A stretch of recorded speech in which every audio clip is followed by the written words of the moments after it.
Hi guys, this is the part 2 of my Passenger by Alexandra Bracken review.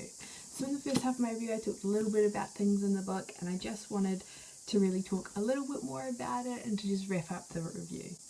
So I have to say, when I thought about this book and the ending of this book, I was completely taken off guard. I had no idea what it really meant. That whole thing of Twittah just turning into dust, I just found that really like, and you think she's dead, but she isn't. She can't be. Like, she's being pushed to another time, which also means that the cousin as well, that Nicholas thought he let die, has potentially been pushed to that same time as well.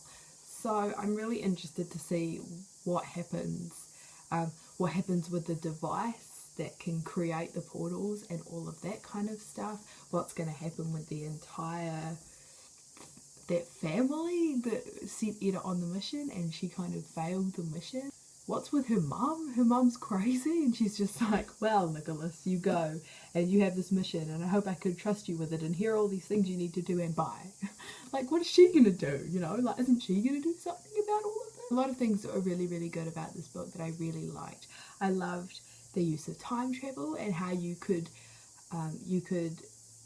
that had all these little intricacies that were explained kind of slowly over time, so that it was explained, you know, that when you time travel, it's like the days kind of continue, but what will happen is you'll go back to the year, but it will be the same day but a different year.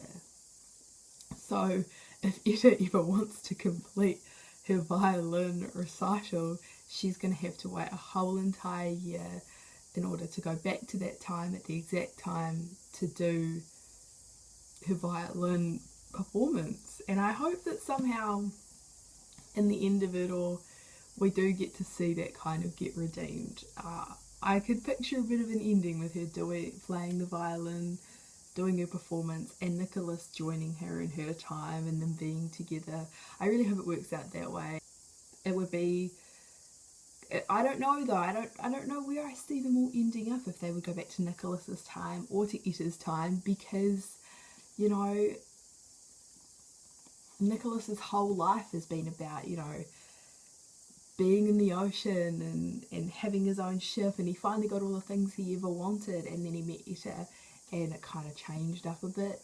Twittah wants to pursue her violin career and all of that kind of stuff, which she can kind of only do in that time, it would seem. And so there's a lot of little complexities, you know. Will they even really end up together at the very end? I don't know. I kind of hope they will, but they've got some things that they need to work out and figure out.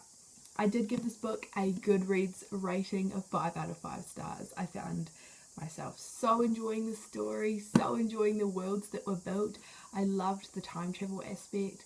I wish in some ways there was a little bit more kind of development of the different places they went to, but that would mean the book would have to be a lot longer. So I don't know. I'd be kind of okay with it. It's beautifully written. The way it kind of alternates the perspectives between Twittah and Nicholas is just lovely.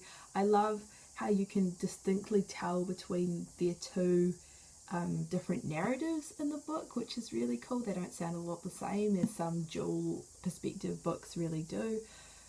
And yeah, I really enjoyed this book. It was one of my favourite books that I read this month, so bravo. So I will leave all of my stuff down below if you want any more information. If you want to buy Passenger, that will also be down below. I'll see you guys in my next video.